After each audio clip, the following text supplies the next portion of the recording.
Training ಮಾಡಿದ್ದೆ ಪಕ್ಕದಲ್ಲಿತ್ತಲ್ಲ.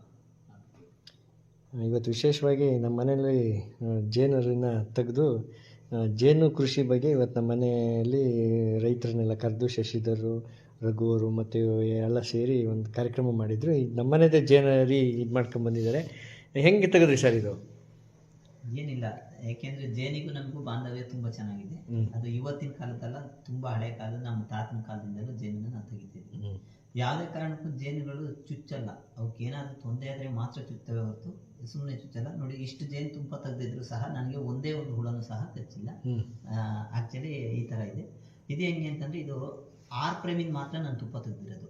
ಇನ್ನು 2 ಪ್ರೈಮಿಂದ ತೆಗ್ದಿಲ್ಲ. ಅವಕ್ಕೆ ಅಂತಲೇ ಬಿಟ್ಟಿದ್ದೀನಿ. ಯಾವುದೇ ಕಾರಣಕ್ಕೂ ಯಾವುದೇ ಜನಗಳು ತುಪ್ಪ ತೆಗಿಬೇಕಾದ್ರೆ ನಮಗೆ ಎಷ್ಟು ಬೇಕು ಅಷ್ಟು ಮಾತ್ರ ತಗೊಂಡು ಇನ್ನು ಬಾಕಿ ತುಪ್ಪನ ಹುಳುಗಳಿಗೆ ಬಿಟ್ಟಿದೆ ಆದರೆ ಅವು ನೆಕ್ಸ್ಟ್ ಕೆಲಸ ಮಾಡೋದಕ್ಕೂ ತುಂಬ ಈಜಿಯಾಗಿ ಕೆಲಸ ಮಾಡ್ತವೆ. ಮೇಲ್ಗಡೆ ಫ್ರೇಮಲ್ಲಿ 2 ಪ್ರೈಮಲ್ಲಿ ತುಪ್ಪ ಇದೆ ಅಂದರೆ ಇನ್ನು 4 ಪ್ರೈಮನ್ನ ಬೇಗ ಕಟ್ಕೊಳ್ತವೆ. ಹಾಗಾಗಿ ಒಂದು ಜೇನನ್ನು ಸಾಕ್ತಾ ಇದ್ದೀವಿ ಅಂತಂದರೆ ನಮಗೆ ಒಬ್ಬರಿಗೆ ಉಪಯೋಗ ಇಲ್ಲದೇ ತುಂಬ ನಮ್ಮ ಪರಿಸರಕ್ಕೆ ಅಗಾಧವಾದ ಒಂದು ಕೊಡುಗೆನ ಕೊಡ್ತಾ ಇದ್ದೀವಿ ಅಂತ ಹೇಳೋ ಮುಖಾಂತರ ಒಂದು ಜೇನನ್ನು ಸಾಕಿ ಈಗ ನಿಮ್ಮ ಕಣ್ಣೆದುರಿಗೆ ತೆಗೆದು ಕೊಟ್ಟಿದ್ದೀವಿ. ತುಂಬ ಚೆನ್ನಾಗಿದೆ. ಒಂದ್ಸರಿ ಟೇಸ್ಟ್ ಮಾಡಿ ನೋಡಿ. ರಘುವರೇ, ಈಗ ಜೇನು ಕೃಷಿ ಬಗ್ಗೆ ಈಗ ಸಮಾವೇಶ ನಡೀತು ಇಲ್ಲಿ. ಏನು ಅನ್ನಿಸ್ತು ನೀವು ಅದು ಸಮಾವೇಶದಲ್ಲಿ ಭಾಗವಹಿಸಿ? ಅವರೆಲ್ಲ ಮುಟ್ಟೋದೆಲ್ಲ ನೋಡಿ ನಮಗೆ ಆಶ್ಚರ್ಯ ಆಯಿತು. ನಮಗೆ ಯಾಕೆಂದರೆ ಕಚ್ತೇವನ್ನ ಭಯ ಇತ್ತು. ಈಗ ಅವ್ರು ಹೇಳಿದ್ಮೇಲೆ ನಾವು ಜೇನು ಸಾಕಣೆ ಮಾಡ್ಬೋದು ನಮ್ಮ ತೋಟಗಳಲ್ಲಿ ಅಂತ ನಮಗೂ ಅನಿಸಿದೆ. ಶಶಿಧರ್, ಒಳ್ಳೆಯ ಕಾರ್ಯಕ್ರಮ ಆಯೋಜನೆ ಮಾಡಿದ್ರಿ. ತುಂಬ ಜನ ರೈತರನ್ನು ಸೇರಿಸಿದ್ರಿ ನೀವು, ಖುಷಿ ಆಯಿತು.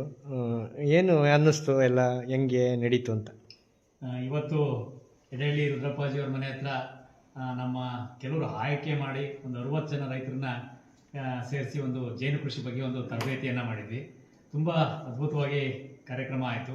ಕಾರ್ಯಕ್ರಮ ಮುಗಿದ ಮೇಲೆ ಅಲ್ಲೇ ಅವರು ಸಾಕಾಣಿಕೆ ಮಾಡಿದಂಥ ಪೆಟ್ಟಿಗೆನಲ್ಲಿ ಜೇನು ಕೂಡ ತೆಗೆದಿದ್ವಿ. ಇವತ್ತು ಯಾವುದು ನಮ್ಮ ಏನು ಪ್ರಕೃತಿನಲ್ಲಿ ಯಾವುದಾದ್ರೂ ಒಂದು ಜೀವಿ ಶಿಸ್ತುಬದ್ಧವಾಗಿ ಸಮಯ ಪಾಲನೆ ಮಾಡಿಕೊಂಡು ಮತ್ತು ಪರಿಸರಕ್ಕೆ ಪೂರಕವಾಗಿ ಸಮಾಜಕ್ಕೆ ಏನಾದರೂ ಒಂದು ಒಳ್ಳೆ ರೀತಿಯಲ್ಲಿ ಕೆಲಸ ಮಾಡ್ತಿರ್ತಕ್ಕಂಥ ಯಾವುದಾದ್ರೂ ಒಂದು ಜೀವಿ ಇದೆ ಅಂತ ಆದರೆ ಅದು ಜೇನು. ಯಾಕೆ ಅಂದರೆ ಅದು ಎಲ್ಲ ಕೆಲಸಗಳನ್ನ ಪ್ಲ್ಯಾನ್ ಮಾಡಿ ಮಾಡ್ತದೆ ಮತ್ತು ವ್ಯವಸ್ಥಿತವಾಗಿ ಮಾಡ್ತದೆ. ಅಂಥ ಒಂದು ಉತ್ತಮವಾದ ಒಂದು ಜೀವಿ ಈ ಭೂಮಿ ಮೇಲಿದೆ ಅಂದರೆ ಅದು ನಾನು ಜೇನು ಅಂತ ಅಂದ್ಕೊಂಡಿದ್ದೀನಿ. ಮತ್ತು ನಾವು ಭೂಮಿ ಮೇಲೆ ಯಾವುದೇ ಬೆಳೆನ ಬೆಳಿಬೇಕಾದ್ರೂ ಕೂಡ 95 ಭಾಗ ಪರಾಗಸ್ಪರ್ಶ ಮಾಡ್ತಕ್ಕಂಥದ್ದು ಜೇನು. ಜೇನು ಇಲ್ಲ ಅಂದರೆ ಇಲ್ಲಿ ಒಂದು ಕಳೆ ಕೂಡ ಬೆಳೆಯೋಕ್ಕಾಗಲ್ಲ. ಹಾಗಾಗಿ ಜೇನಿಗೆ ನಾವು ಹೆಚ್ಚಿಗೆ ಮಹತ್ವ ಕೊಡಬೇಕು. ಆ ನಿಟ್ಟಿನಲ್ಲಿ ನಾವು ಜೇನು ಕೃಷಿಗೆ ಹೆಚ್ಚಿಗೆ ಪ್ರೋತ್ಸಾಹ ಕೊಡ್ತಾ ಇದ್ದೀವಿ. ನೋಡಿ, ಇಲ್ಲಿ ಕೆಲವರು ಮನಸ್ಸಿನಲ್ಲಿ ಹಾಗೆ ಕಾಂತರಾಜು ಹೇಳ್ದಂಗೆ ಜೇನು ಅಂದರೆ ಕಚ್ಚುತ್ತದೆ, ಚುಚ್ಚುತ್ತದೆ ಅನ್ನೋ ಭಯ ಇದೆ. ಚುಚ್ಚುತ್ತದೆ ಯಾವಾಗ ಅಂದರೆ ಅದಕ್ಕೆ ತೊಂದರೆ ಆದಾಗ ಅದು ರಕ್ಷಣೆ ಅದು ಮಾಡ್ಕೊಳ್ಳೋಕ್ಕೋಸ್ಕರ ಚುಚ್ಚುತ್ತದೆ. ನಾವು ಅದಕ್ಕೆ ಪೂರಕವಾದ ಪರಿಸರವನ್ನು ಸೃಷ್ಟಿ ಮಾಡಿಕೊಟ್ಟು ಅದ್ರ ಜೊತೆ ಬಾಂಧವ್ಯನ ಇಟ್ಕೊಂಡ್ರೆ ಅದು ಯಾವತ್ತೂ ಚುಚ್ಚೋದು ಇಲ್ಲ, ಕಚ್ಚೋದು ಇಲ್ಲ. ಮತ್ತು ನಾವು ಪರಿಸರಕ್ಕೆ ಏನಾದರೂ ಒಂದು ದೊಡ್ಡ ಕೊಡುಗೆ ಕೊಡಬೇಕು ಅಂತ ನಾವು ಅಂದ್ಕೊಂಡಿದ್ರೆ, ಬೆಳೆಗಾರರಾಗಿ ನಾನು ಈ ಮೂಲಕ ಹೇಳೋದಂದರೆ, ನೀವು ಪರಿಸರಕ್ಕೆ ಅಥವಾ ನಿಮ್ಮ ಬೆಳೆನ ಉಳಿಸ್ಕೋಬೇಕು, ಪರಿಸರಕ್ಕೆ ಏನಾದರೂ ಒಂದು ಕೊಡುಗೆ ಕೊಡಬೇಕು ಅನ್ನೋದಿದ್ರೆ ದಯವಿಟ್ಟು ನಿಮ್ಮ ತೋಟದಲ್ಲಿ ಅಥವಾ ನಿಮ್ಮ ಮನೆ ಹತ್ರ 1 ರಿಂದ 2 ಪೆಟ್ಟಿಗೆನ ಇಟ್ಕೊಳ್ಳಿ. ನಿಮ್ಗೆ ಏನಾದರೂ ಹೆಚ್ಚಿನ ಮಾಹಿತಿ ಬೇಕು ಅಂದರೆ ನಮ್ಮ ಯೋಜನೆಯಿಂದ ಇದ್ರ ಬಗ್ಗೆ ತರಬೇತಿಯನ್ನು ಕೊಡ್ತೀವಿ, ಮಾಹಿತಿಯನ್ನು ಕೊಡ್ತೀವಿ. ಅದಕ್ಕಾಗಿ ಇದನ್ನೆಲ್ಲ ಸದುಪಯೋಗ ಪಡಿಸ್ಕೊಳ್ಳಿ. ಜೇನನ್ನು ಉಳಿಸಿ, ನಾವು ಉಳಿಯೋಣ ಅಂತ ಹೇಳ್ತೀವಿ. ಈ ಟೇಸ್ಟ್ ನೋಡ್ಬೋದಾ ಅಂತ? ರಘುವರಿಗೆ ಕೊಡಿ ಟೇಸ್ಟ್. ಯಾಕೆಂದರೆ ಜೇನು ತಗೊಂಡ್ರು ಈಗ ಅಲ್ಲಿ ಇವರು ನ್ಯಾಚುರಲ್ ಜೇನು ಬೆಳೀತಾರೆ ಅಂತ. ಒಂದು ಟೇಸ್ಟ್ ನೋಡಿ.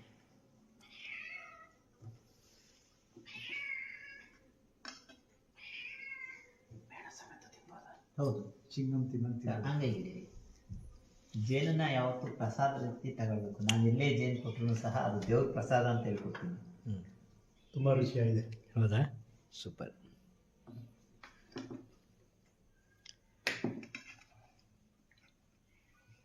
ಸರ್, ನೀವು ತಗೊಳ್ಳಿ.